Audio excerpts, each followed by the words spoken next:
Afternoon, everybody. I'm here to talk again about the Easter prayer campaign and move on to some more points about what exactly the Easter prayer campaign is all about. Well, last week we talked about general and specific prayer, how we're going to be praying for, people and conversions and those kind of things. This week, I'm going to talk more about what we're aiming for. And this is going to be different from praying for an amount of people or amount of conversions. It's going to be a little bit deeper than that this week. It's going to be 3 points, really. The first point of what we're aiming for with the Easter prayer campaign is for the gospel to be spread. This is the main point of this whole campaign. It isn't the numbers or anything like that. It's about getting the gospel out to as many people as we possibly can on Easter Sunday and then the time leading up to it. So that's what the first point we're going to be praying for. Spreading the gospel, that people would show up with the intent of hearing the gospel on Easter Sunday so that the word spreads, more people in Mitchell hear the gospel and hear it and go out with it. Either, kind of sitting there, maybe until the time that God chooses to save them later on, or to even spread it to other people possibly if they're already saved and they're just in for a visit. You never know. The second part is relationships. Both establishing relationships and strengthening the ones we already have.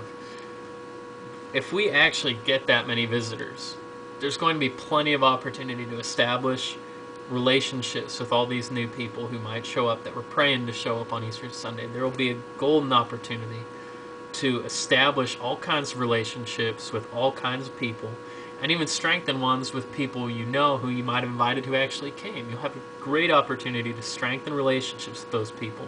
Whether they're saved or unsaved, it doesn't really matter. Just having something in common to talk about always helps to strengthen a relationship. So that's the second thing we're praying for. Establishing new relationship and strengthening existing ones in the time leading up to Easter Sunday and on Easter Sunday itself.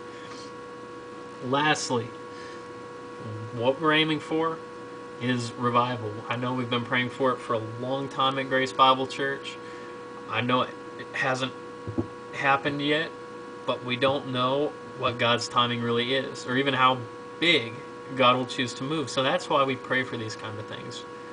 We pray for these people to show up, for the gospel to go out, and relationships to be established so that people would come to know Jesus, so that there would be a revival, that Lawrence County and Mitchell would be changed by the gospel of Christ. That's what we're really aiming for, is we want revival. We want to see lives and hearts changed, and we want to see people come to know Jesus who didn't know him before. We don't know what God's going to do, so that's why we pray. We pray that God will do these things and God will move in the community and in the county to accomplish his purposes. So that's what we're really aiming for with this, in a little bit more specific detail. I guess you could say it's kind of like beyond the numbers. Hope everybody has a good day, and we'll come back next week to talk about the power of prayer.